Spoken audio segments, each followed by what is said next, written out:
Hey guys, in today's video I will tell you how much does simple a living Alaska makes on YouTube. So if you wanna know, then watch the video till end and subscribe as well to know how much your favorite YouTuber earns. Stay stick to the video because I will tell you how much does they makes per hour. First of all guys, how does YouTubers get paid? They get paid by placing ads on their videos. If they place more ads, they makes more money. Secondly, CPM stands for cost per 1000 views, means how much advertiser pays to run their ads on YouTube. Average CPM is $4 and the earning depends on many factors, from where the video is watched, how long the video is watched. Thirdly, YouTube takes 45% of creator revenue, means 55% creator gets and 45% YouTube takes. Now let's take a look at their channel analytics.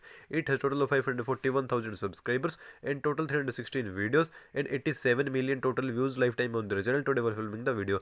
Now let's take a look at their estimated revenue. How much does it makes monthly, annually, daily and per hour from YouTube?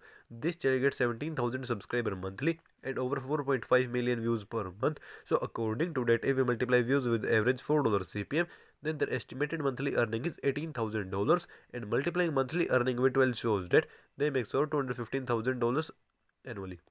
So after dividing monthly earning with 30 shows that they make $600 daily, and dividing daily earning with 24 shows that they make $25 per hour. So I hope you enjoyed the video. If you also want to know earning of other YouTubers, then comment down their channel names. Thank you for watching the video.